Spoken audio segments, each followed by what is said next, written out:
Olá, pessoal, novamente, bom dia. Toda a organização do evento pede desculpas, a gente teve alguns problemas técnicos, mas ao vivo tudo pode acontecer, né? Então, retomando de onde a gente parou, eu volto a palavra ao doutor Alexandre, presidente da Central Nacional Unimed, que vai falar um pouquinho do propósito desse evento para vocês. Doutor, por favor. Olá, muito bom dia a todos e a todos. A informação sempre foi a arma mais potente e valiosa para vencer batalhas. E nessa que estamos vivendo contra o novo coronavírus, não é diferente. Se nas pandemias anteriores da história do mundo a informação era escassa e difícil de ser distribuída, o inverso desse cenário é uma das dificuldades que nos afligem em meio ao excesso de informações. Quem diria, a facilidade de acessar, distribuir e originar notícias é algo que devemos nos preocupar e apurar de forma ainda mais rigorosa do que o habitual. Afinal, hoje não combatemos apenas um vírus, mas também as dificuldades do caos social, o isolamento, a própria sobrevivência, a sobrevivência financeira de muitos. A crise da saúde em todos os países é a disseminação de boatos causados por todas essas mudanças de comportamento.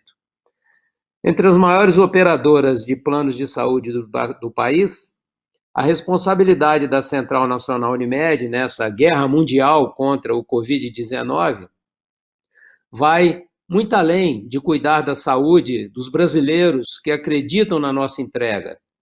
Também temos a missão de alertar a população do risco das fake news e disseminar informações verdadeiras, relevantes, para que superemos esse momento de dificuldade e que tenhamos muito aprendizado. Essa é a segunda live que realizamos e muitas outras virão, porque a todo momento cientistas, pesquisadores, especialistas têm trabalhado para arduamente descobrirem o que poderá mudar para melhor esse cenário mundial. Hoje, nós teremos o prazer de assistir especialistas da saúde e do mercado e analisar com eles, sem terror e sem temor, mas com responsabilidade e bom senso, com base na ciência médica, alguns impactos e perspectivas para o futuro. Mais do que isso, trazer o significado de cada descoberta e o impacto de cada informação nova no seu dia a dia. No momento de crise, temos a certeza absoluta que esse tipo de conteúdo é a única coisa que faz diferente e que nos faz ser diferentes. Crises são interrupções. Não podemos lidar com elas fazendo tudo do mesmo jeito que costumávamos fazer. O mundo também não será o mesmo, com certeza. Manter a rotina ou entrar em pânico não combate pandemia.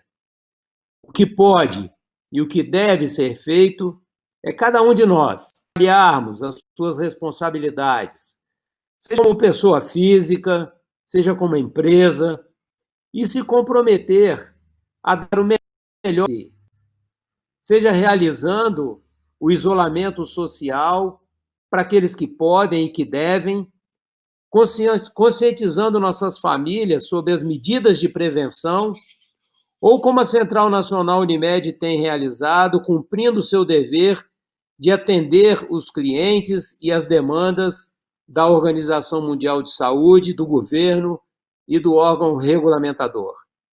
Dentre outras medidas, a Central Nacional Unimed criou, desde março, uma célula de teleorientação e telemonitoramento sobre a Covid-19 para que os seus beneficiários possam tirar dúvidas no caso de suspeitas da doença. Dessa forma, objetivamos desafogar a busca pelo auxílio nos serviços de pronto atendimento, liberando espaço para aqueles que efetivamente assim necessitam. Mais de 5.000 atendimentos já foram realizados e mais de 1.500 pessoas estão sendo monitoradas em casa, nos possibilitando mapear áreas mais afetadas no país e fazer uma previsibilidade na necessidade de leitos com o propósito de assegurar o melhor atendimento a todos. Também implantamos na última semana uma célula dedicada à teleconsulta, voltada para as carteiras de nossos colaboradores e dependentes, e após esse projeto piloto, ampliaremos para outras carteiras. Como conversaremos em breve com nossos especialistas, não há receita pronta. O distanciamento social é a iniciativa mais eficaz, comprovada pela ciência até o momento. Mas algumas reflexões já podemos fazer sobre o modo que cuidamos da nossa saúde. Uma delas é sobre como a atenção primária à saúde, se ampliada e exercida também como a base do sistema de saúde, poderá ajudar-nos de forma a termos iniciativas preventivas e orientativas também nas epidemias.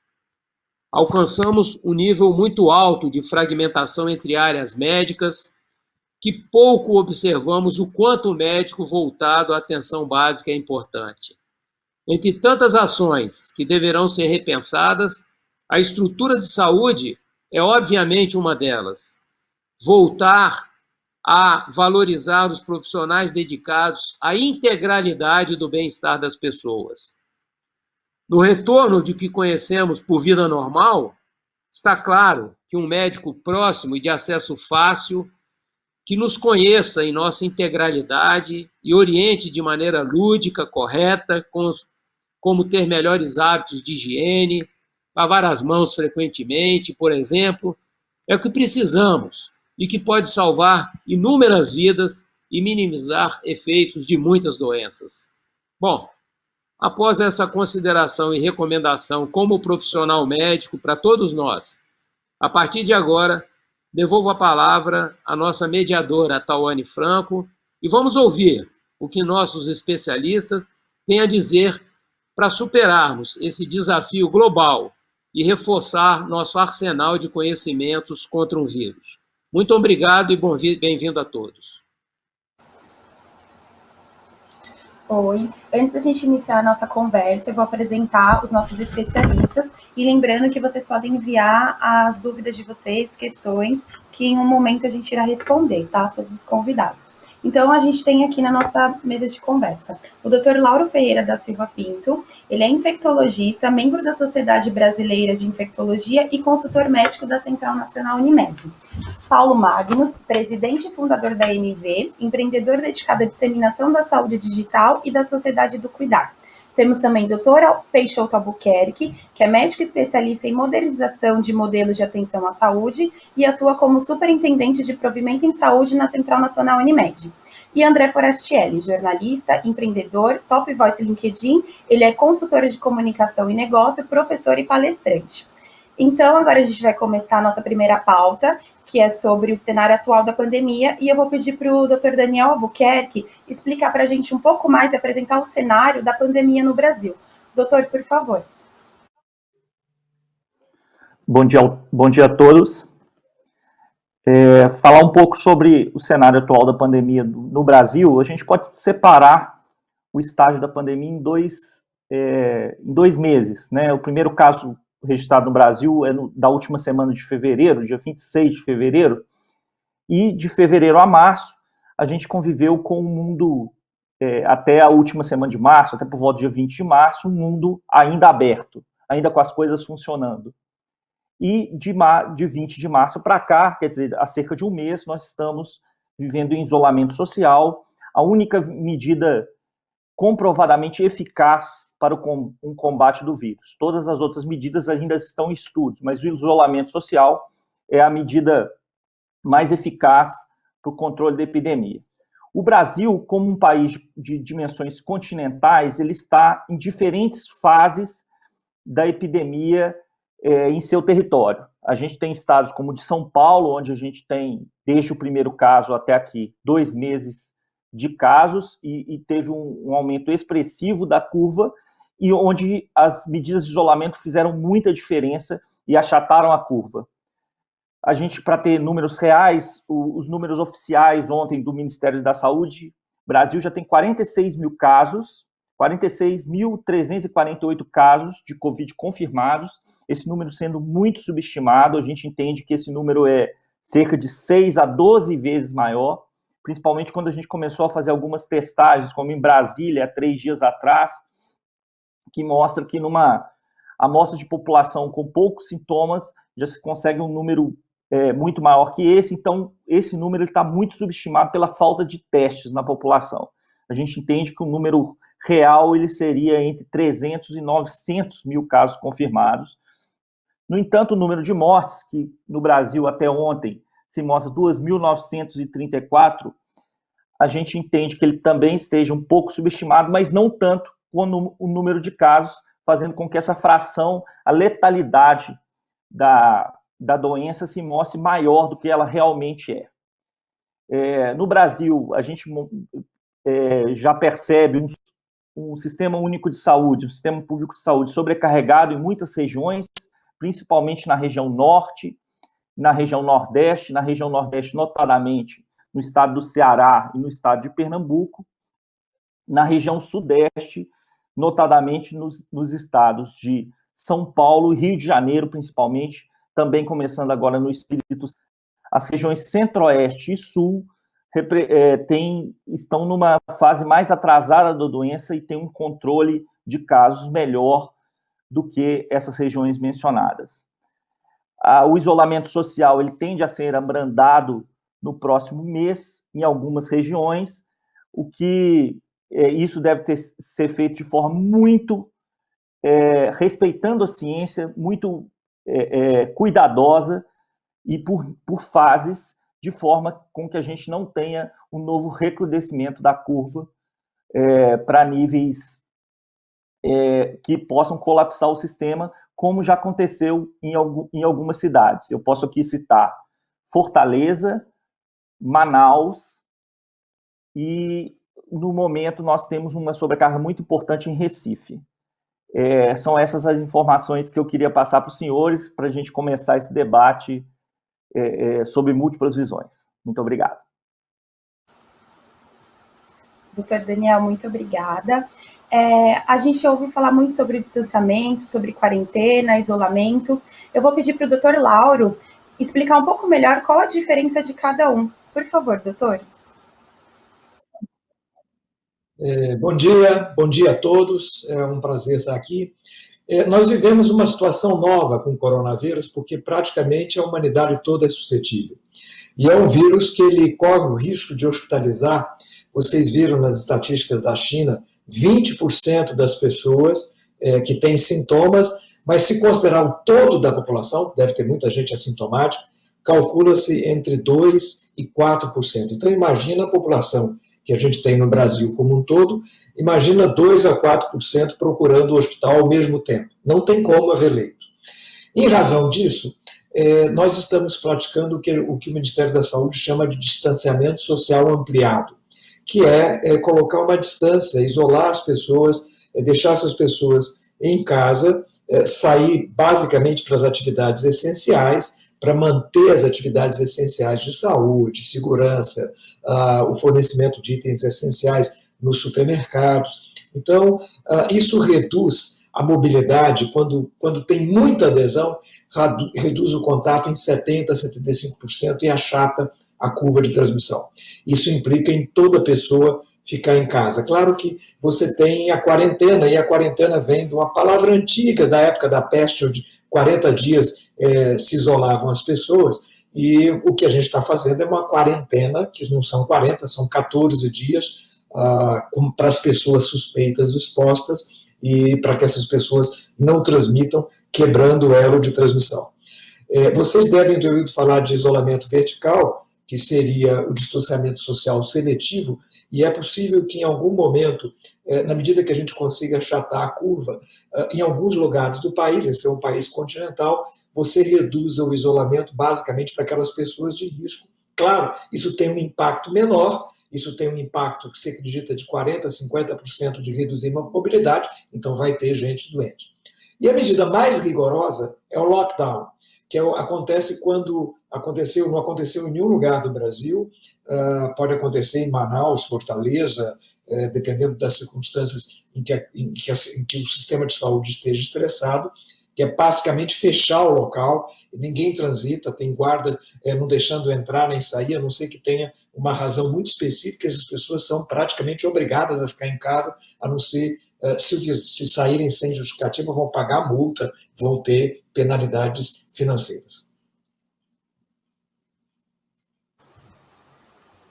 Muito obrigada. Agora, voltando ao doutor Daniel, ele falou muito sobre o achatamento de curva. Eu vou pedir para ele explicar como que funciona esse achatamento de curva, o que seria e qual a importância do distanciamento social para a gente combater esse vírus, doutor? Por favor. Vamos lá.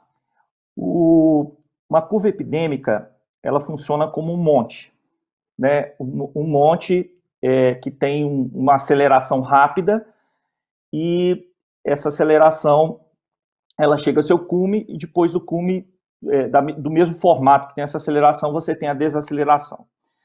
O que é achatar a curva? A gente não tornar esse cume tão alto, a gente fazer essa elevação, esse tempo de aceleração, ele ser mais lento e progressivo até chegar no platô.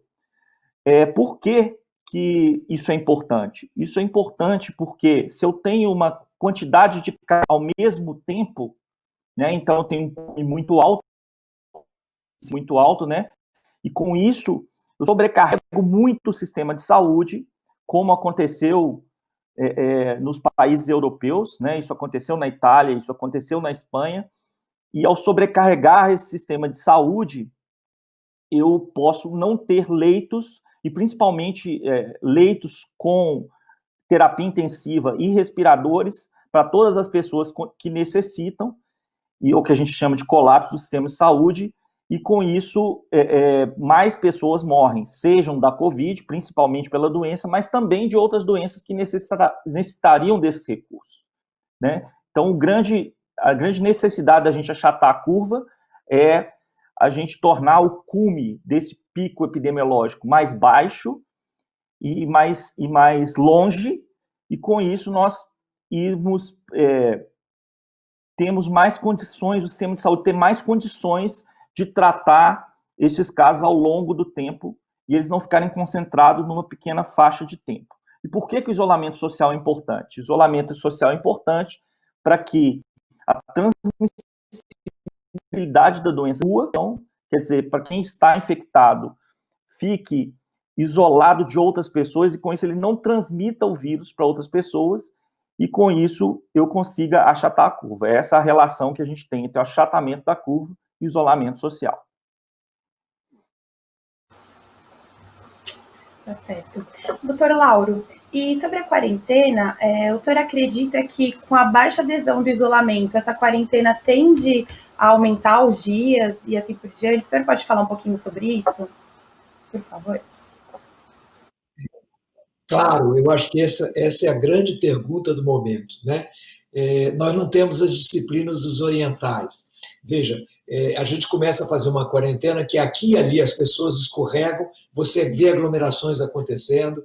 Se você sai, eu sou profissional de saúde, eventualmente tenho saído com todos os cuidados, paramentado, mas você vê pessoas em bares, você vê grupinhos se formando, e qualquer cidade, São Paulo está notando isso muito bem, mas você começa a ter um distanciamento em dias, as pessoas cansam e você não tem mortes acontecendo do seu lado, quer dizer, o sucesso do isolamento social acaba sendo seu maior inimigo, que as pessoas passam a se perguntar, esse negócio de pico não é fantasma desses médicos, isso não vai acontecer? Então, corremos o risco de ficar mais tempo, porque a curva vai ter dificuldade de diminuir, para a gente sair com segurança é preciso que os casos estejam nitidamente reduzindo. Se eles estiverem estáveis ou aumentando, a gente corre o risco de ficar muito tempo nisso, acabar cansando, desgastando e sem ter os objetivos.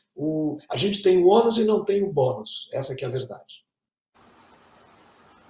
Sim. E, doutor Daniel, a gente também começou a olhar mais para o nosso sistema imunológico, para se proteger. O senhor pode falar um pouquinho de que forma, qual a importância desse fortalecimento e de que maneira a gente pode fortalecer o nosso sistema imunológico? Como o doutor Lauro colocou bem, os orientais, pela sua cultura milenar, eles já passaram por outras epidemias ao longo da história, né? E eles também têm muito a nos ensinar quando falar de sistema imunológico. Inclusive na China, em países orientais, ter saúde é você aguentar ser machucado, né? Aguentar sofrer a doença e não falecer. Então, ter o sistema imunológico em dia. Para ter o sistema imunológico em dia, ter saúde. O que é ter saúde? Dormir direito, se alimentar direito, não ter uma saúde mental, que é muito difícil, né, nesses tempos, em ordem, e conseguir evitar substâncias, abuso de substâncias que façam mal à saúde, muitas delas as drogas lícitas e ilícitas, e controlar suas doenças crônicas, uma vez que os doentes crônicos são, sim, fator de risco para essa doença. Certo, muito obrigada. Agora também já pegando o gancho sobre a saúde mental, eu vou pedir, a gente vai entrar no nosso próximo tema, que vai abordar saúde mental, ansiedade e transtornos causados pelo isolamento. Eu vou pedir para o Dr. Lauro explicar um pouquinho mais como que a gente pode lidar com esses transtornos durante esse período de isolamento. Doutor, por favor. Veja, a gente está vivendo uma situação que nossa geração não viveu. Quem viveu as grandes guerras, as pessoas se reuniam, iam aos cinemas.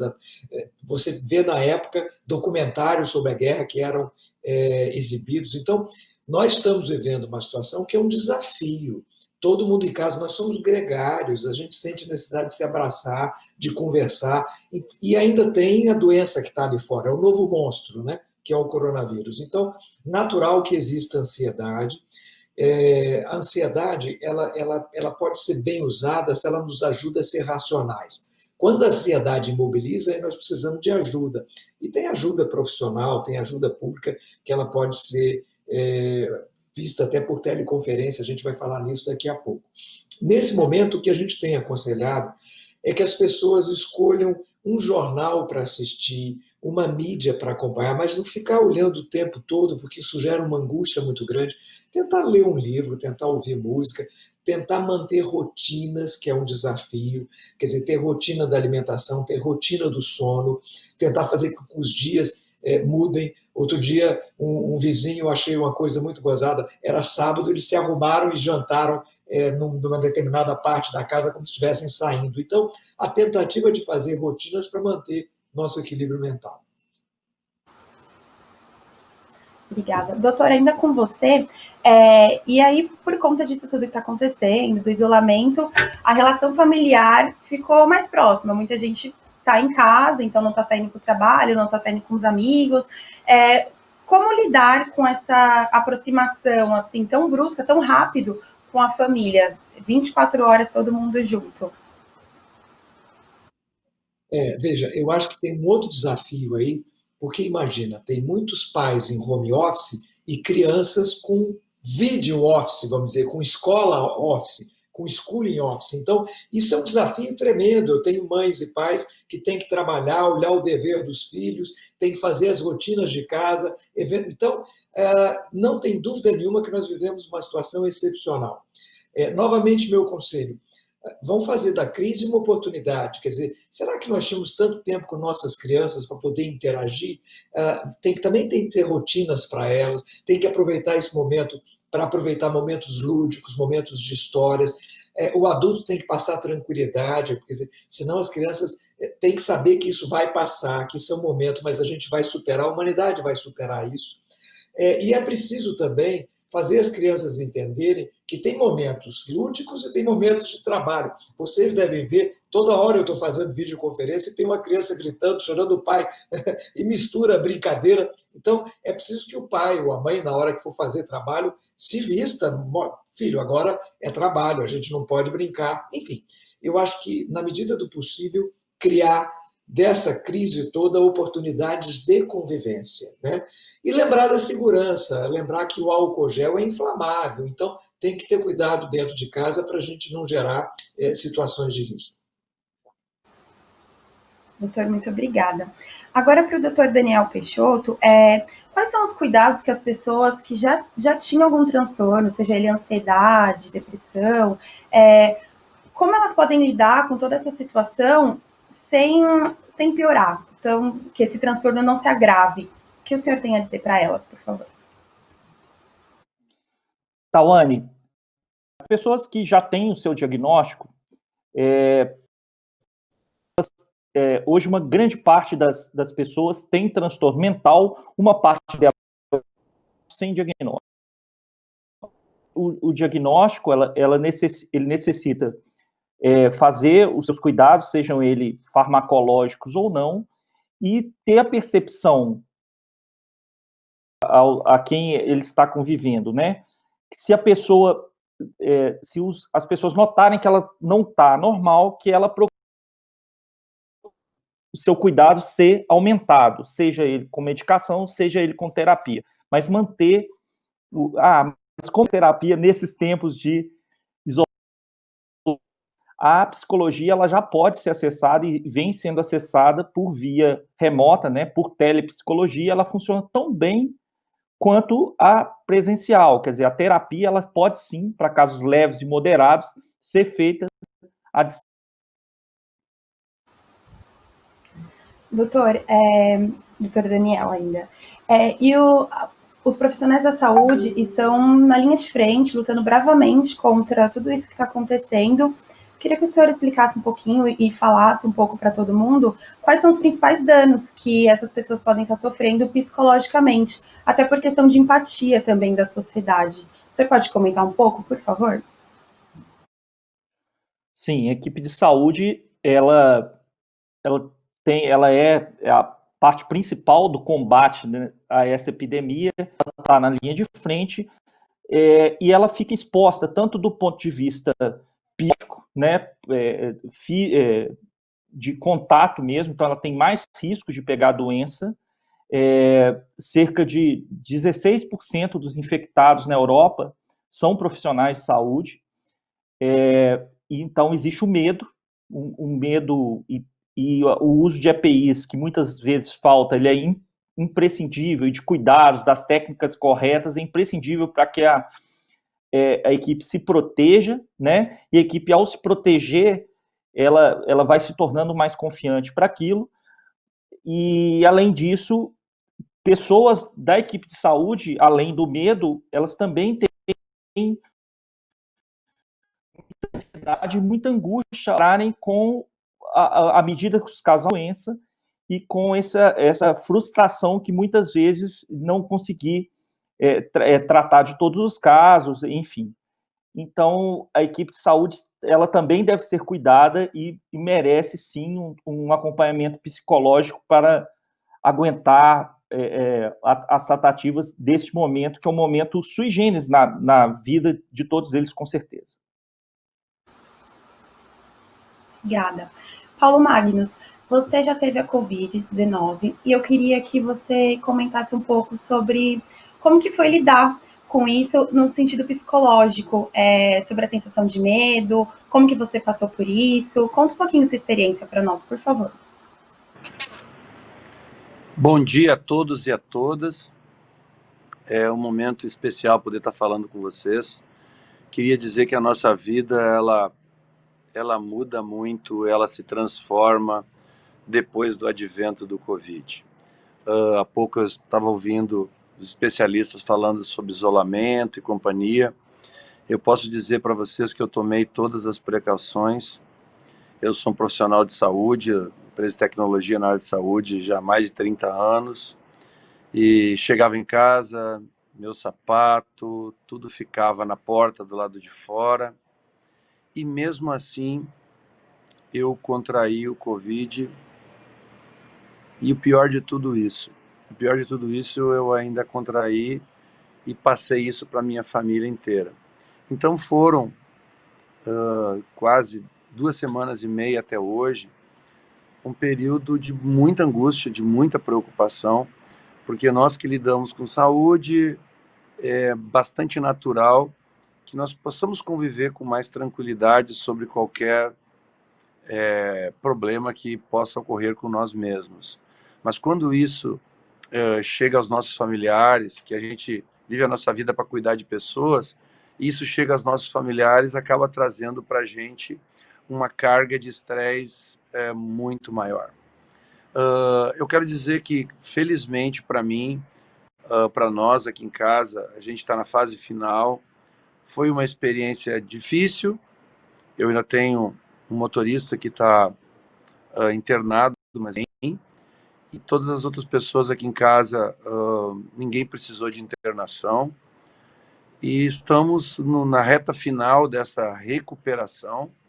Para mim eu poderia dizer que foi muito brando, não teve nada de especial. Começou com eu tomei 3 comprimidos de ivermectina por um problema. Eu sou esportista, eu jogo vôlei, e eu tive uma larva migra, e eu tomei 3 comprimidos, e no menos 8 horas depois começou uma revolução no meu organismo, com uma diarreia muito grande e com um suor frio também muito grande com isso. Então, a partir daí, eu tive 2 dias com isso, fiz o exame, comprovou, e eu fiquei assintomático. No último quinta-feira, eu fiz a sorologia e também comprovou que eu já tinha saído disso. Então, eu sou um ex-paciente de Covid, vida normal, estou trabalhando muito. Na verdade, eu trabalhei também, mesmo no período em casa, eu fiquei 2 semanas em casa e trabalhando normalmente. Vamos em frente. Muitas pessoas vão passar, eu ouvi falar do isolamento. Como é que esse isolamento, doutores aqui, vai se comportar nesses lugares onde tem esses bolsões de pobreza? Domingo eu vi uma reportagem no Fantástico falando da cidade de Tiradentes. No Nordeste nós temos muito dessas cidades de Tiradentes. Se eu não conseguir, com todos os cuidados, deixando calçados lá de fora, tomando o primeiro ato, tomando banho, usando máscara, lavando as mãos, eu não consegui proteger minha família, vocês imaginem como isso ocorre nos lugares que não tem lugar para ficar. Esse seria um comentário que eu gostaria de trazer para o debate. Maravilha. Que bom que o senhor está com saúde agora, pode até contribuir aqui com a gente, com a sua experiência. A gente torce também pela recuperação de toda a sua família, do seu motorista. Então, eu vou voltar essa pergunta para o doutor Daniel. Doutor Daniel, se o senhor puder comentar um pouco sobre essa questão que o Paulo levantou, por favor. Vamos lá, Tawane. Queria dividir também a resposta com o Lauro, mas ao falar de desigualdade social, a gente está falando dos principais determinantes da saúde, né? A gente sabe que o Brasil é um dos países mais desiguais do mundo, e falar de isolamento social e desigualdade social são palavras que realmente a gente vai ter o nosso grande desafio. No entanto, é também um momento onde a educação para a saúde, que é muito fragilizada nessas áreas, ela pode ser muito reforçada, né? Eu já vi atitudes como, por exemplo, pias comunitárias, o se lavar mais as mãos, o se usar máscaras de pano, né, ao se sair de casa, são situações e fatos que, neste tempo, a gente pode reforçar a cultura de higiene dentro dessas populações. Obviamente, é algo muito difícil de se fazer um isolamento social correto, praticamente impossível de se fazer 100% disso, mas a gente tem, sim, uma oportunidade de melhorar a educação em saúde comunitária nesses lugares e dar um salto em educação para a saúde e melhoria sanitária nessas situações. Com o Lauro também, Tawane. Tá certo, muito obrigada. Agora a gente vai falar um pouquinho sobre a telemedicina e a saúde digital, que é um meio que vem ajudando bastante também a população nesse momento. Lembrando que todos os telespectadores podem enviar as perguntas, que a gente vai ter um momento que os convidados vão responder todas, tá bom? Então, eu vou pedir para o Paulo falar um pouquinho sobre a saúde digital e a telemedicina, por favor. Pessoal, Eu tenho, nesses últimos 10 anos, trabalhado muito com o objetivo de transformação digital na saúde. O que eu não consegui fazer no Brasil em 10 anos, o Covid efetivamente conseguiu fazer em menos de 2 meses. As instituições começaram a olhar a saúde digital como uma solução muito relevante para o dia a dia delas. O que eu, na minha visão aí desses 30 anos, mais de 30 anos na área de saúde, estudioso sobre saúde digital, no ano passado, meu time, junto conosco, nós tivemos a oportunidade de visitar Israel, que é há 25 anos digital. Visitamos os Estados Unidos, visitamos a China, olhando, quando a gente andava no aeroporto, pelo calor, eles percebiam se tinha alguém com febre. No meio de uma multidão, chegava alguém, pegava uma pessoa e levava para uma sala. E nós fomos descobrir que aquela pessoa, depois conversando com os chineses lá, que provavelmente aquela pessoa estava com alguma febre, alguma coisa, e eles faziam uma checagem pelo calor e pelas câmeras, olhando isso das pessoas. O mundo será totalmente diferente. As Unimedes, pelo quantitativo de pessoas que elas atendem, que vocês atendem, tem uma oportunidade ímpar de buscar a aproximação da medicina com o cidadão nos mais longínquos lugares. Para mim, que trabalho muito nisso, o futuro será de uma saúde digital conectada, aonde a telemedicina vai levar a medicina para muito próximo das pessoas. Cada um de nós aqui que está assistindo essa live, com certeza tem uma televisão em casa. Eu aposto com vocês que com muito pouco tempo, essa televisão será uma estação de telemedicina. Cada um de nós, ou cada uma das famílias, terá um conjunto mínimo de alguns devices que vão permitir que o médico tenha os dados daquela família, daquela pessoa, tenha um plano de cuidado. Então, isso vai ser uma aproximação muito grande, mudando radicalmente a forma de nós fazermos medicina. Essa busca constante de pessoas aos hospitais, de superlotação das emergências, dos ambulatórios. Aqui em Recife, eu tive uma informação essa semana que nos últimos 30 dias morreram menos pessoas no somatório de todas as pessoas que eram enterradas.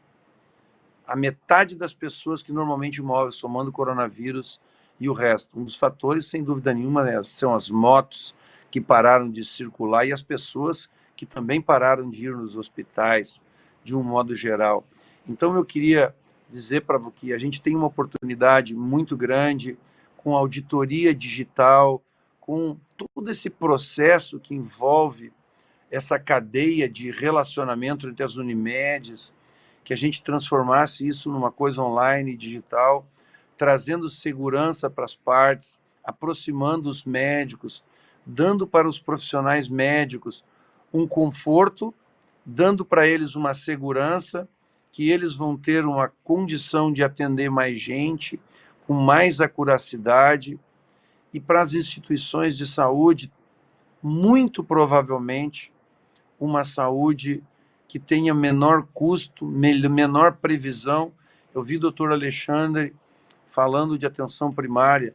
A atenção primária será a chave de absolutamente tudo nos próximos tempos, porque as famílias, os profissionais ligados às empresas estarão, todos eles sendo monitorados, a sua saúde, não a sua doença, monitorar a saúde, para que ele possa perceber, através de um conjunto de dados que vão ser automaticamente, por cada uma das pessoas, sendo inseridos em plataformas, permitir que essas pessoas sejam inseridas em planos de cuidados, e esses planos de cuidados vão evitar que muitas pessoas procurem atendimentos de forma atabalhoada, e isso ocorra de forma regular, de forma hierarquizada.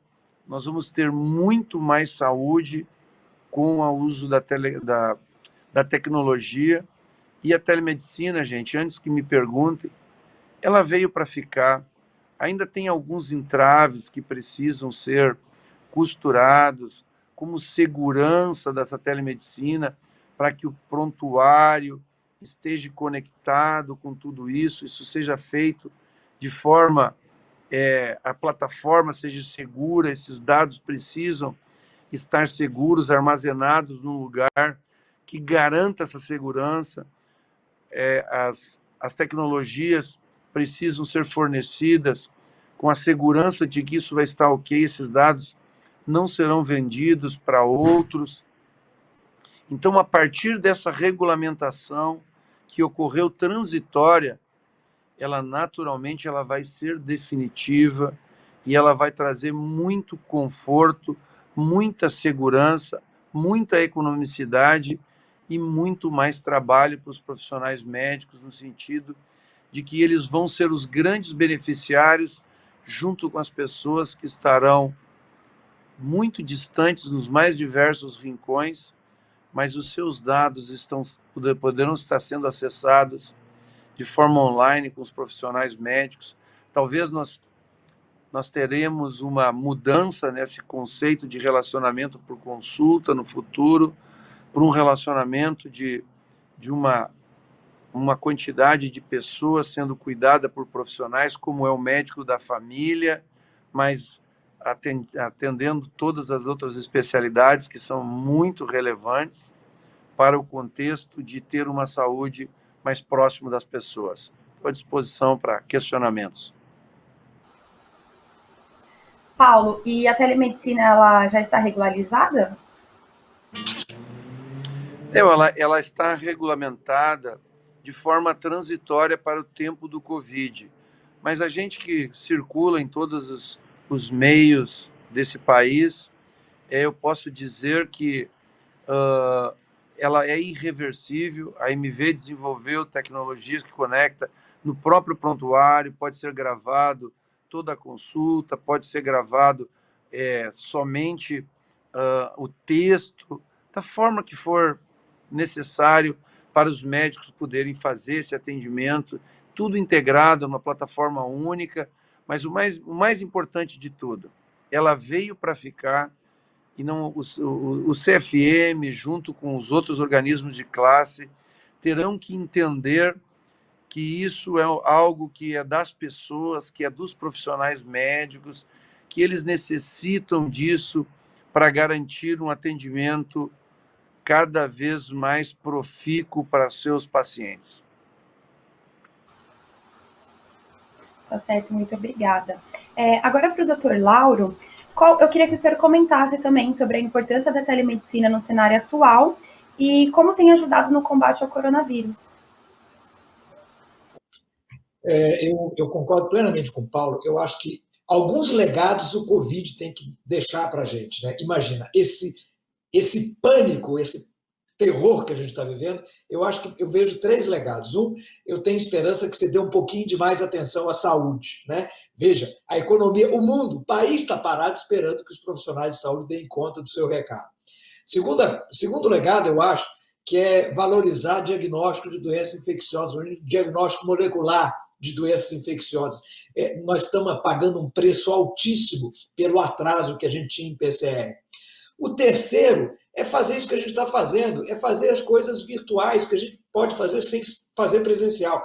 E aí eu tenho esperança, eu concordo com o Paulo, eu acho que o coronavírus fez a gente avançar muito nessa coisa da telemedicina. E eu falo que a gente estava atrasado nisso por corporativo médico, vamos reconhecer. E eu falo assim, com muita honra, eu fui presidente do Conselho Regional de Medicina do Espírito Santo, e acho que o corporativismo médico atrasou isso um pouco, teve medo, teve uma visão antiquada. A gente pode resolver um monte de coisas virtualmente. Nesse tempo dessa conferência, eu fui acessado remotamente por 2 pacientes meus e falei, olha, espera um pouquinho, vai acabar uma conferência, daqui a pouco a gente conversa. Então, eu não tenho dúvida que isso veio para ficar.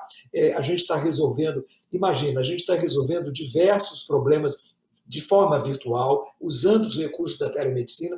Vai precisar normatizar isso, colocar regras, fazer com que essas coisas fluam com menos improviso, mas eu tenho muita esperança de que o combate ao coronavírus nos deixe como legado a telemedicina.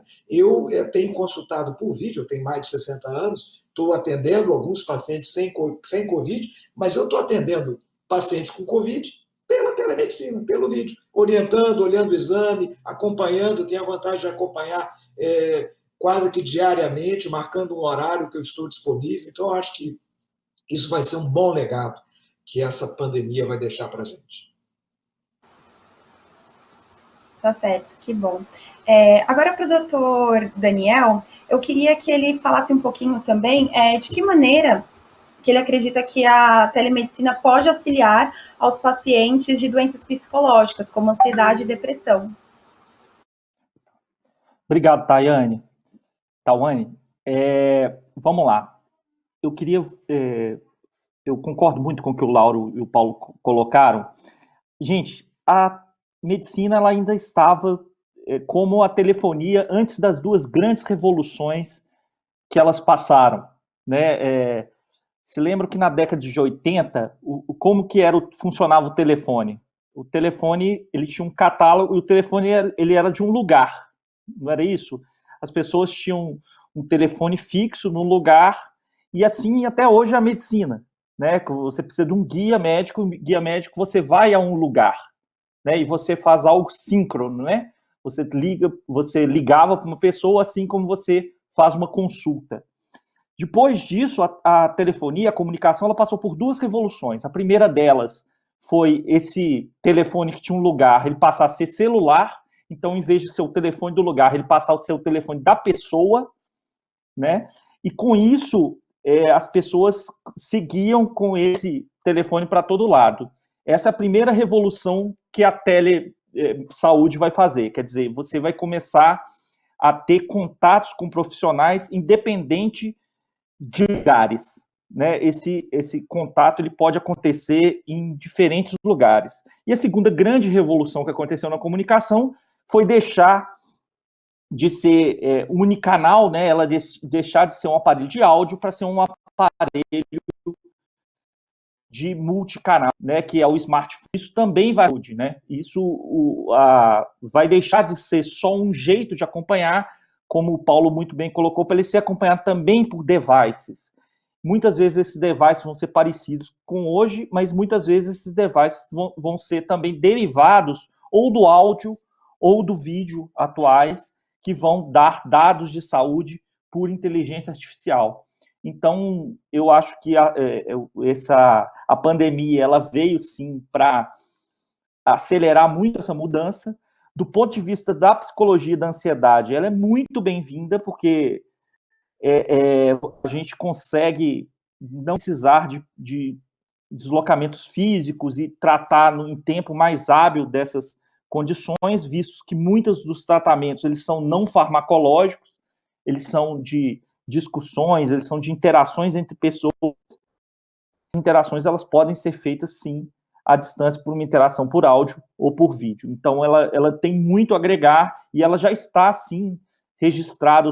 O Conselho de Psicologia, ele tinha se antecipado, ele tem sido mais vanguardista neste ponto e já tinha regulamentado a telepsicologia e isso tem funcionado bastante bem. Perfeito, muito obrigada. É muito bom saber que a gente pode contar com a tecnologia em um momento tão apreensivo, né? Uma outra preocupação que a sociedade vem tendo, e os profissionais da saúde, o mundo todo, é a maneira como a informação chega para a população. Então, agora eu vou chamar para a nossa roda de conversa o André, que vai explicar um pouquinho mais sobre a fake news, de que maneira que elas vêm se espalhando nas redes sociais, como a gente pode combatê-las. Que agora, mais do que nunca, é muito importante a gente ficar atento às informações e ter a responsabilidade de saber o que compartilhar ou não. Não é mesmo, André? Vamos lá. Pois é, Tawane. O Carl Sagan, né, aquele grande físico, né, que fazia aquele programa Cosmos, ele dizia, um pouco antes de morrer, nos anos 90, ele dizia que a gente tinha uma sociedade em que a ciência e a tecnologia eram centrais, eram os principais vetores de mudança, de transformação, né? Mas, ao mesmo tempo, a gente não era treinado a aprender ciência e tecnologia, o pensamento científico, né, nas escolas. E isso está fazendo muita falta para a humanidade nesse momento, para algumas pessoas, em alguns países mais do que em outros. Tem uma questão muito prática, que é separar o joio do trigo, né? Meu pai era médico e ele dizia que no Brasil todo mundo se achava médico. E eu acho que nesse momento, eu acho que todo mundo tinha que ser um pouquinho jornalista. O que o jornalista tem que fazer? A primeira obrigação do jornalista é não brigar com a notícia, né? A notícia pode ser boa, a notícia pode ser ruim, você tem obrigação de separar o joio do trigo, ir direto à informação, procurar fontes confiáveis de informação. E nesse momento isso está mais difícil do que nunca, porque, de fato, nós temos as redes sociais como principal meio de informação da população, e as pessoas aceitam de maneira acrítica o que vem no Facebook, o que vem no WhatsApp, e a gente sabe que não existem filtros nessas redes sociais. Se você olhar o Facebook, a política de publicação no Facebook, ou a política de compra de publicidade, de mídia, né, dos anúnciozinhos no Facebook, ou de impulsionamento de conteúdo dentro do Facebook, você vai ver que o Facebook permite uma série de coisas que, para a gente consideraria pseudociência, ou até uma informação errada, tá certo? E aí, muitas vezes, as pessoas aceitam de maneira como se fosse verdade, como se fosse realidade, como se fosse uma coisa já garantida porque está lá, ou porque o vizinho mandou, a prima mandou, e isso não é só uma questão das pessoas estudaram mais ou menos, né? Todos nós temos essa experiência de ter gente que estudou muito pouco, tem gente que tem diploma universitário, parentes, amigos, tudo compartilhando informações muito erradas, frequentemente perigosas e nocivas. E isso acaba tendo uma consequência social, política, até muito grande, porque você vê pressões, de repente, para a população tomar determinadas decisões, ou fazer determinadas coisas, relaxamento do isolamento, como estamos vendo aqui agora em vários estados, pressão. Hoje mesmo eu vi uma notícia que tem 10 estados relaxando o isolamento social. Então, por quê? Porque as pessoas, de fato, não estão convencidas de que isso é tão importante. E aí tem um outro lado também, então, que é a questão dos números, né? Os números, as pessoas assim às vezes têm uma visão da ciência que mas a ciência não está dando conta, não é certo. Qual que é o número certo de infectados ou de letalidade e tal? E a ciência não é preto no branco, né? A ciência é um processo, né? Às vezes também sai um estudo, mas tem um estudo que disse tal, então isso é ciência. Não, ciência é o conjunto dos estudos sobre aquele tema. Da mesma maneira que não é porque um médico, com todo respeito aos doutores aqui presentes, não é um médico, a opinião de um médico não é o saber da medicina, né? Tem médicos, o saber da medicina é o conjunto da experiência, o conjunto dos estudos, das pesquisas. Ao mesmo tempo é natural, porque tanta gente aí está com ansiedade com relação a isso. A gente quer ver o fim desse túnel, a gente quer ver a cura, a gente quer ver a vacina, a gente quer voltar a ir no cinema, no futebol, mas, de fato, a gente vai ter um mundo, como disse o Paulo, muito modificado, e a gente tem que ter, para a gente conseguir transformar esse mundo na direção que a gente precisa, a gente tem que ter esse novo foco renovado na verdade, e não no fake, não no mais ou menos, não no interesse politizado para um lado ou para o outro. A questão é ir nas fontes que realmente a gente pode confiar e sem uma postura submissa ou passiva, sim, vamos questionar, mas vamos questionar com base em fundamentos, vamos questionar com base em informação. Tá certo, muito obrigada. E agora uma opinião do senhor que é especialista nisso. Onde a população pode se informar de uma maneira mais segura? Como que a gente garante que essa informação é verdadeira, que a fonte é segura? Tem alguma dica? Eu tenho uma dica, sim. É uma dica tão simples. Eu, como jornalista, a gente sabe que você pode ter uma simpatia maior ou uma simpatia menor por aquele canal de TV, ou por aquele jornal, ou por aquele portal. Mas, de fato, o processo jornalístico exige apuração, né? Exige ouvir várias pessoas, não um expert ou outro, mas um conjunto de pessoas. Então, de fato, a Organização Mundial da Saúde, eu acho que é a grande referência nesse momento.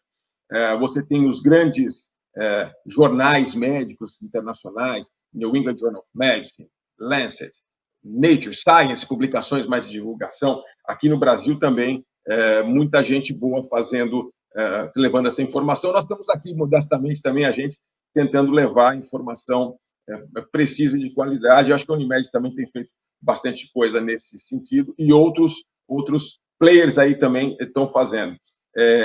Mas eu acho que é isso, eu acho que você tem que ouvir o que as secretarias de saúde estão falando, ouvir o que a OMS fala. O Ministério tem disponibilizado uma série de informações aí, mas eu acho que o importante mais importante nessa hora é a gente não misturar a emoção com a razão, tá, porque senão a gente quer a vacina, a gente quer sair, a gente quer, mas a gente tem que segurar um pouquinho aí e ser um pouquinho mais frio na hora de avaliar essa informação e, principalmente, de passar a informação para frente.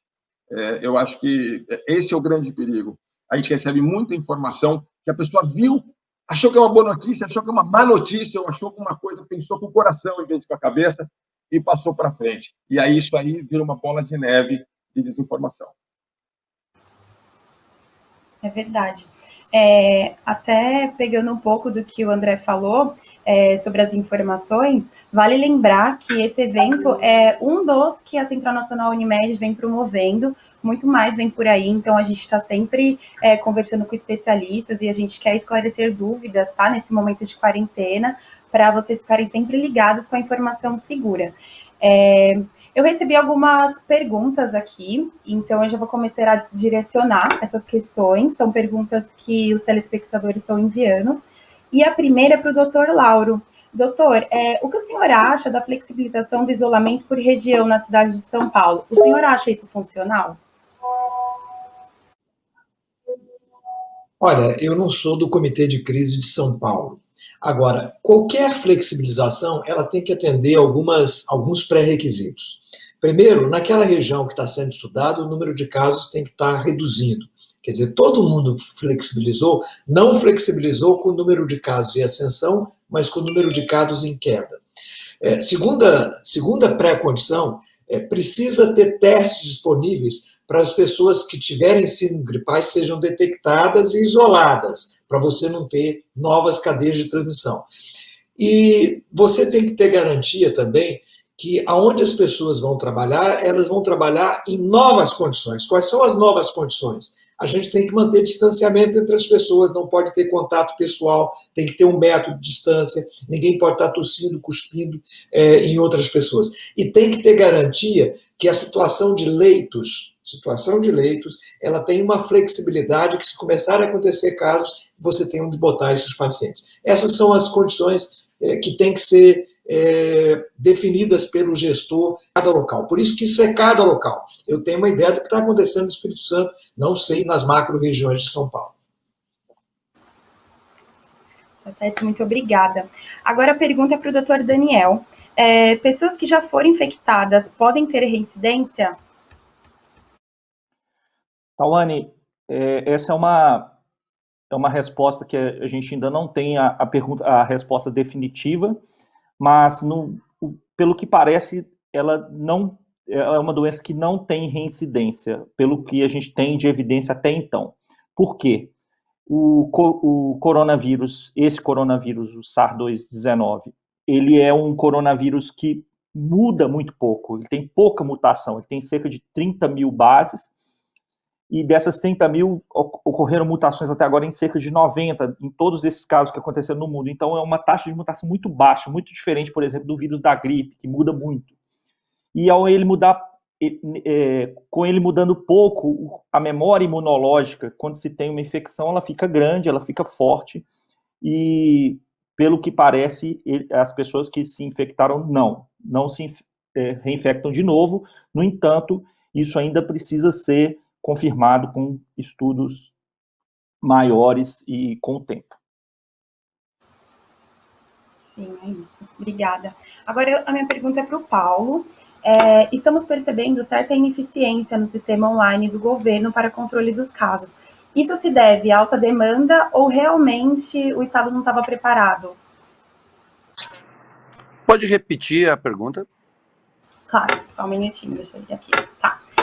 Estamos percebendo certa ineficiência no sistema online do governo para controle dos casos. Isso se deve à alta demanda de acesso das pessoas ou na saúde, ou realmente não estávamos preparados para essa expertise? Eu tenho conversado bastante com o governo a respeito de como fazer ter uma visualização do que está acontecendo no Brasil em tempo real. É uma deficiência. Nós temos uma saúde muito desintegrada. Então, isso ocorre em todas as áreas, não só na área pública, como na própria Unimed. Como é que a gente conecta no intercâmbio, o prontuário, o dado de telemedicina? Como é que na saúde pública a gente consegue conectar a disponibilidade de leitos com o que efetivamente está sendo ocupada em cada um dos momentos? Como é que a gente sabe quanto é que está custando um atendimento quando um paciente está internado numa instituição de saúde? Tudo isso parte de um arcabouço, de uma necessidade de ter uma interligação e ter um complexo de informação de saúde que hoje a gente não tem no Brasil. Todas as experiências são muito pequenas em relação a isso, tanto casos mas tanto casos de outras doenças, que elas só chegam dentro de um conjunto de informação depois que já aconteceu, depois que uma conta é faturada. Então as informações elas são muito tardias. Então nós precisamos sim, parece que o Itaú, o governo federal, está trabalhando em algumas formas de ter, como a gente chama na MV, ter um command center onde a gente tem tudo o que acontece, onde é que as epidemias, onde é que a pandemia foi agora, mas onde é que estão ocorrendo os casos e como a gente tratá-los, evitando que eles disseminem numa proporção que seja difícil de a gente resolver. Tá certo, muito obrigada. Agora para o Dr. Lauro. A gente acabou de ouvir o Dr. Daniel falando que a gente não sabe se há reincidência ou não, mas é possível identificar alguma sequela em algum paciente já curado do corona? Veja, depende da situação, do tipo de acometimento que o paciente sofre. É uma doença nova, tem muita coisa começando a acontecer com a gente, mas tem relatos de pacientes que fazem pulmão de choque. Pulmão de choque é aquela circunstância onde a pessoa fica praticamente afogada em um monte de líquido e às vezes algum tipo de fibrose pode acontecer e reduzir um pouco a capacidade ventilatória dessa pessoa.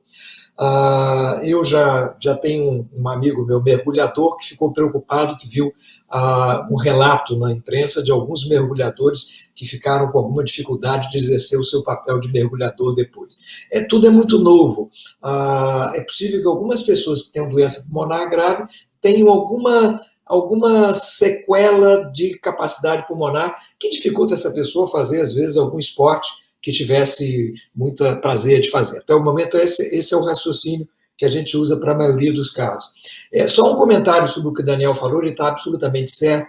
Essa discussão de reinfecção, ele está vindo de alguns casos na Coreia que testaram negativo e depois testaram positivo de novo. É possível que essas pessoas sejam mais excretores tardios, tenham persistência de infecção elevada do que propriamente nova infecção.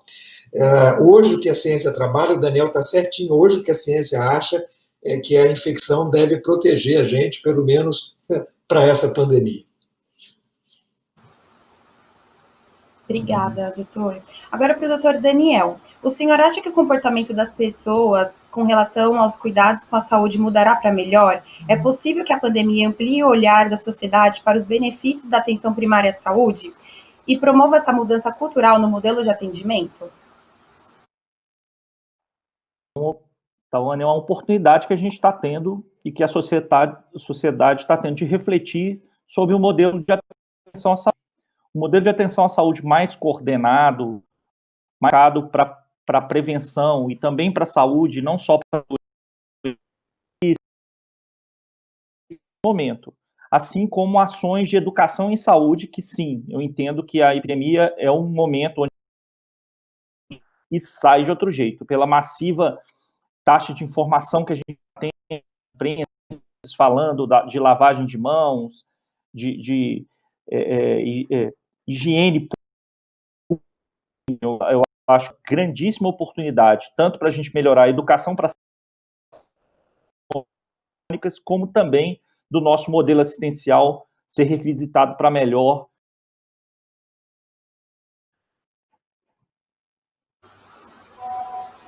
Doutor Lauro, bastante gente está mandando aqui a dúvida se a máscara de pano realmente ajuda contra o contágio. E também algumas pessoas já mencionaram o uso de luvas. Isso de fato ajuda na prevenção?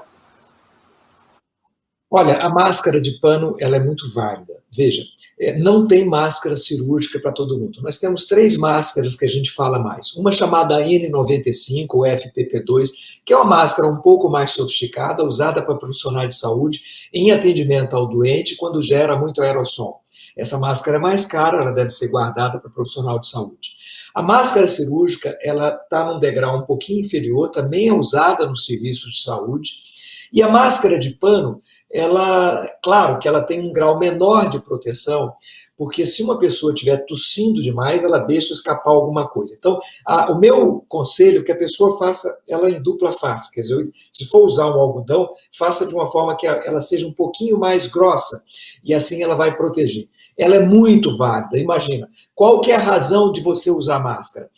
Hoje a gente sabe que as pessoas pré-sintomáticas, quando ela começa um quadro, tiveram uma dor no corpo, acha que caminharam um pouco demais, ou uma dor de cabeça que acha que é tensão, pode ser o começo dos sintomas. Nesse momento, a fala delas pode conter gotículas e podem contaminar outra pessoa. Então, essa é a razão da máscara de pano, ela serve para proteger vocês. Eu acho que é muito válido que todo mundo use essa máscara, principalmente se em algum momento tiver numa distância de menos de 1 metro de alguém, numa loja, num transporte urbano. Tá certo.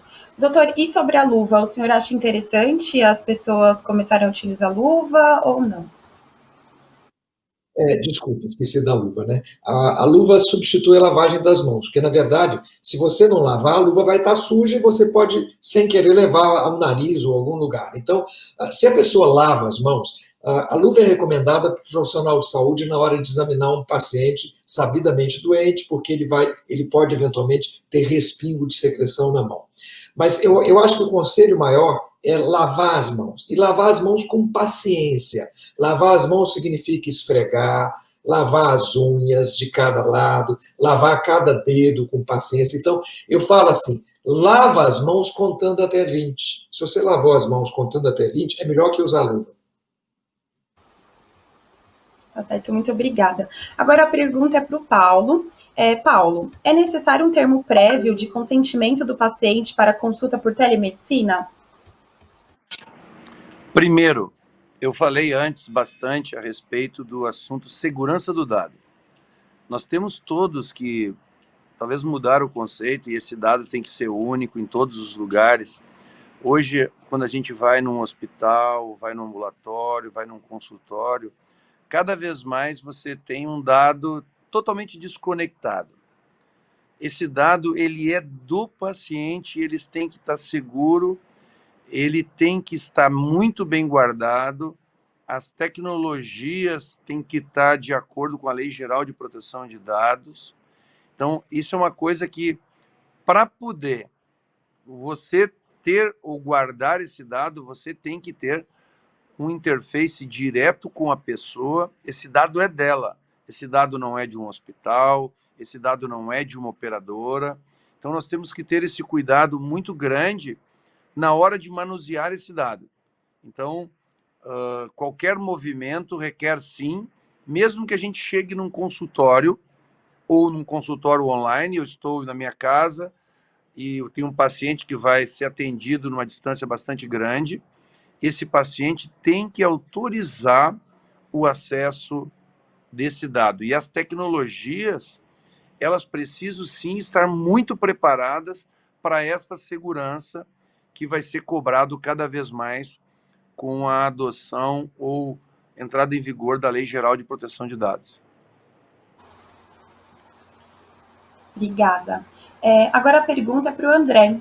André, no contexto comportamental das pessoas, você acha que a sociedade terá melhores hábitos de higiene e um melhor uso dos recursos da saúde? E qual o papel da mídia nessa mudança de comportamento? Acredito que é na maneira como a mídia influencia, né, a mudança de hábitos, como a mídia pode ajudar nisso. Por favor. Eu acho que a mídia e todo mundo tem uma responsabilidade muito grande daqui para frente, de ser agente da transformação, agente da transformação no caminho que o mundo precisa. Nós estamos vivendo agora essa questão que a gente estava falando da telemedicina. É telemedicina e é teletudo, né? A gente cada vez mais já vem nesse caminho. E aí está vindo muito joio junto com o trigo, né? Então, eu acho que a gente aprender a ter mais preocupação com nós mesmos, com os outros e com a sociedade como um todo, faz parte desses novos tempos, e é uma responsabilidade adicional que a gente tem, todos nós somos mídia agora, todos nós, quando estamos no Twitter, no Facebook, no LinkedIn, no Instagram, a gente está publicando conteúdo, compartilhando, comentando conteúdo. Todos nós somos um pouco mídia, todos nós temos essa responsabilidade. Os jornalistas têm mais responsabilidade, ou devem ter mais ainda, assim como nossos líderes empresariais, líderes sociais, líderes políticos, de pensar um pouquinho o que nós estamos falando, o que nós estamos compartilhando. Isso vale também para a nossa saúde do dia a dia, para lavar a mão, contando até 20, ou cantando parabéns a você, como o pessoal, né, faz para lavar direito a mão, essas coisas boas práticas que a gente tem que ter para a nossa vida. É um momento de transformação pessoal, profissional, social, ambiental, digital, e tem que ser também econômico, né? A gente estava conversando agora de pouco aqui, eu estava ouvindo os doutores, é uma questão, como é que você vai ter as pessoas se cuidando tão bem, né, tendo esse cuidado, se não aprenderam na escola, se moram em lugares entupidos de gente, sem saneamento e tudo isso. Então, também a gente vai ter que se educar nesse sentido de diminuir essa desigualdade, de diminuir porque, de fato, se a gente não trabalhar nisso, também a gente tem que fazer muita força para as melhores práticas para todos, mas também a gente tem que dar as condições para as pessoas. Eu acho que isso começa na escola, mas não podemos esperar uma geração crescer, nós temos que atuar agora sobre as pessoas que estão aqui hoje, né? Então, é nossa responsabilidade de todos, sim, e mais ainda da mídia, com certeza. Isso aí, obrigada. Agora, uma pergunta para o Dr. Daniel. A gente ouviu muito aqui sobre fake news pelo André, mas na visão de um profissional da saúde, um médico, eu queria que o senhor comentasse sobre o impacto das fake news na sociedade, na vida das pessoas. Por favor. Então, Tawane, essa questão da fake news é super interessante. Por quê? Porque com esse advento da comunicação né, celular, né, nós temos um smartphone que, na verdade, é um broadcast, né? Cada pessoa hoje, ela é um canal, né? É um canal jornalístico, quando ela tá no texto, um rádio, né? E, além disso, eles são canais ainda interagindo com pessoas, né? Eles não estão só transmitindo, eles estão transmitindo e interagindo. O grande problema disso é que eles fazem isso sem todo aquele rigor. O André foi brilhante quando ele colocou, sem o rigor jornalístico. Quer dizer, nós temos hoje todas as ferramentas de jornalismo. Antes, apenas o meio da comunicação tinham essas ferramentas de transmissão, seja ela a imprensa, seja ela o áudio, seja o vídeo, e, no entanto, sem essa responsabilização sobre o que é difundido, né? Então, eu acho que o grande desafio, e na saúde e nessa pandemia isso se mostra ainda mais importante, é esse desafio de ter credibilidade, de se ter responsabilidade sobre o que é transmitido e difundido. E hoje, as redes sociais e os influencers, né, eles são realmente campeões de audiência, então eles têm uma responsabilidade gigante no controle dessas informações, que, uma vez que cada um de nós é um canal de broadcast, seja de texto, seja de áudio, seja de vídeo. É nesse sentido. É isso aí, verdade. Doutor Lauro, a gente de uma hora para outra teve a nossa realidade mudada, assim, e o brasileiro é um povo muito caloroso, nós latinos, né, a gente adora um encontro em família, encontrar os amigos, assistir futebol com todo mundo. Na visão do senhor, o senhor acha que quando tudo isso passar, no futuro, a tendência é que o comportamento mude, que a gente começa a ficar um pouco mais isolado naturalmente, não querer tanto contato assim com as pessoas? O que o senhor acha, assim, que o futuro nos aguarda? Queria que o senhor comentasse sobre essa nova realidade possível aí. Olha, eu acho que não. Eu espero que não. Eu acho que isso está na nossa alma e no nosso DNA. A gente é extremamente afetivo, né? Todo mundo que fica algum tempo fora do Brasil sente falta disso. Eu estudei um pouquinho de tempo fora e senti falta disso. Eu acho que isso está na nossa alma. Eu tenho muita esperança que não. Eu acho que, passado isso não vai ser de uma hora para outra, a gente volte a se tocar, a se abraçar. Isso tá muito na nossa estrutura de personalidade. Espero que isso não aconteça. É verdade, espero também. Hoje a gente está vendo muito como se proteger, quais são os hábitos de higiene que a gente precisa tomar. E até falando sobre essa mudança de realidade, quais cuidados que a gente não pode deixar para trás, não pode deixar para esse período, que a gente tem que levar para os nossos novos dias pós-pandemia, nessa nova realidade? Veja, uma boa alimentação, né? A alimentação tem que ter cor, as pessoas estão cozinhando, estão reaprendendo. Eu sou uma pessoa, trabalho, estou ajudando minha mulher na cozinha, ajudando a fazer o prato. Então, tem uma alimentação que tenha verdura, legumes e frutas, né? Isso é muito importante. A gente se acostumou um pouco a tentar comprar vitamina. Eu digo assim, a única vitamina que faz muito sentido agora que estiver todo mundo longe do sol é a vitamina D. O resto, as outras vitaminas todas, a gente adquirir uma boa alimentação. Segunda coisa, é tentar ser criativo para fazer atividade física. Eu, na minha casa, estou dançando, né? Boto uma música e eu e minha esposa dançamos durante algum tempo para tentar mexer o corpo. A terceira coisa é ter um sono adequado e ter cuidado. É muito tentador usar álcool. Eu tenho relato de amigos que acabam bebendo um pouco mais, então, muito cuidado com os hábitos nesses momentos de confinamento para tentar manter uma rotina saudável e o hábito saudável na medida do possível. Obrigada. Doutor Daniel, o que iremos aprender com tudo isso? Eu até peço uma reflexão do senhor, que seja pessoal ou para a sociedade, mas o que a gente já pode absorver com tudo isso? Porque as coisas ainda estão acontecendo, né? Então, cada dia é um novo cenário. Mas diante disso tudo, o que a gente já pode pegar para nós, assim, para repensar, para refletir, para aprender? Queria que o senhor falasse para a gente. Tawane, eu acredito que a humanidade ela está aprendendo com essa epidemia a ser mais versátil, não ser tanto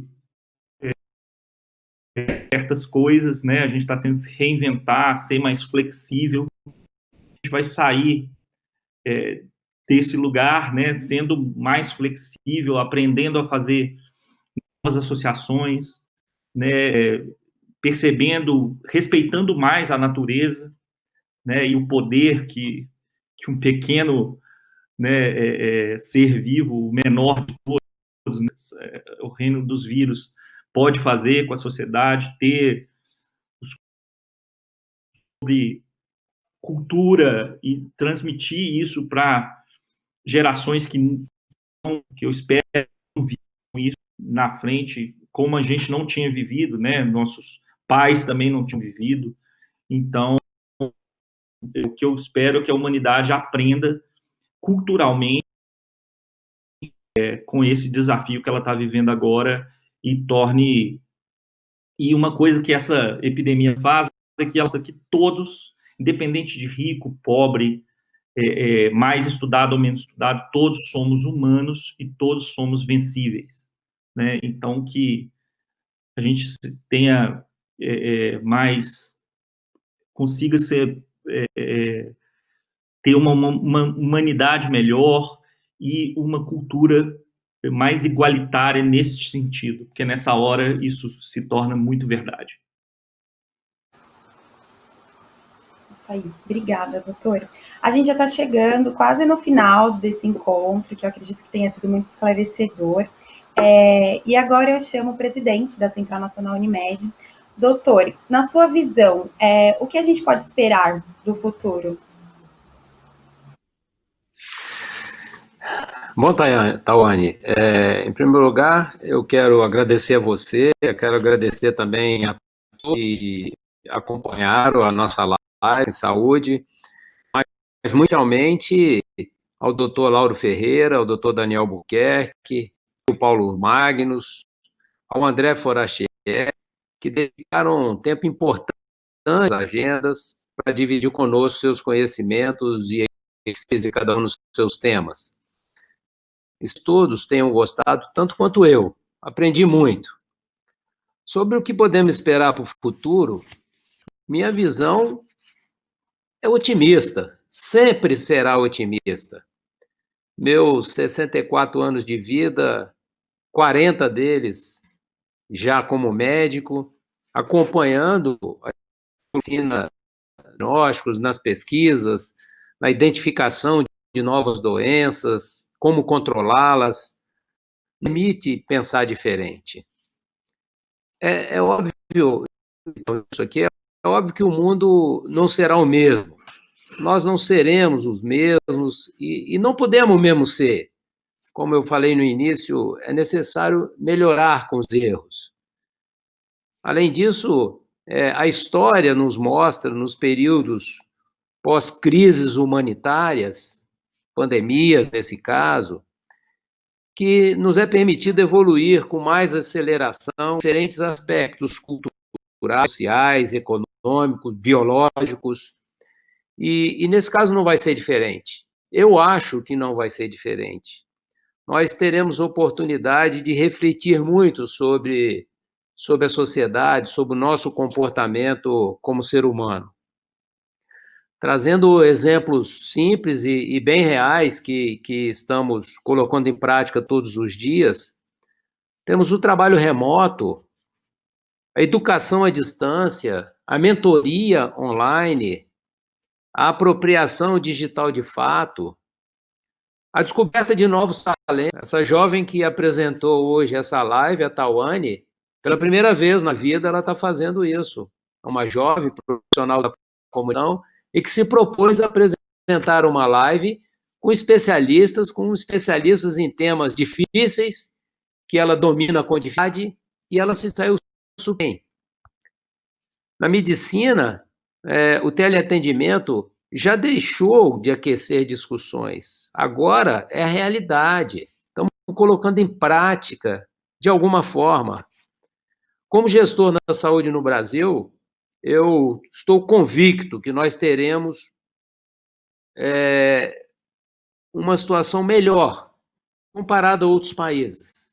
Com certeza, o isolamento social que nós vivemos desde o início não cabe aqui, mais uma vez eu falo, nenhum tipo de debate ideológico sobre isso, foram atitudes de profissionais de saúde, atitudes de médicos, que mostraram que o caminho em uma sociedade que não suporta uma epidemia, em lugar nenhum do mundo, o isolamento social foi a melhor alternativa e está nos permitindo, dessa forma, como vocês viram, ter momentos epidemiológicos diferentes nesse país continental. E, dessa forma, poderemos superar os desafios que vêm dos tratamentos de alta complexidade e tudo mais. Eu não acredito que nós teremos um colapso generalizado no sistema de saúde. A gente está vendo sofrimento em muitas regiões. Tenho certeza, se nós fôssemos mais solidários, essas regiões teríamos menos sofrimento, se nós tivéssemos dentro de uma sociedade com menos debate ideológico nesse momento, nós teríamos regiões do Brasil que estariam sofrendo menos, com toda certeza. As próprias classes sociais sendo acometidas em momentos diferentes, né, permitiu um certo alívio nas redes privadas, que podem agora apoiar as redes públicas em muitas regiões. É claro que isso não reduz a gravidade dessa situação. Nós vamos passar por um momento ainda de muito estresse em muitas regiões, mas, ao mesmo tempo, nós podemos ter menos casos, menos mortes, menos fatalidade. A rede pública agora começa, em muitas regiões, a se saturar, e ela seguramente precisa ter iniciativas mais republicanas, de montar leitos, né, de entender a necessidade de se tratar uma epidemia como uma epidemia e não como uma coisa comum.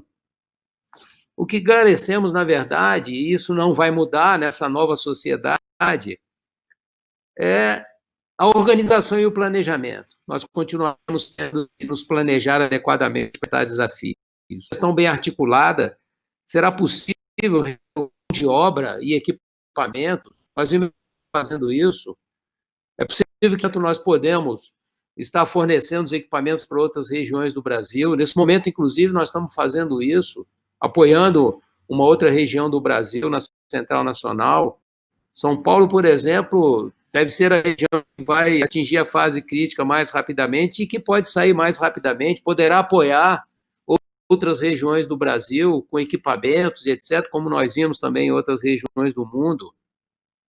Certamente, se tivéssemos todos no mesmo momento epidemiológico, nós teríamos muitos problemas e certamente não suportaríamos. A grande lição que devemos tirar talvez seja voltar alguns passos, quer dizer, ir um pouco atrás, ou melhor, anos, quando cada família tinha seu médico que o conhecia e o cuidava de forma integral. A atenção primária à saúde.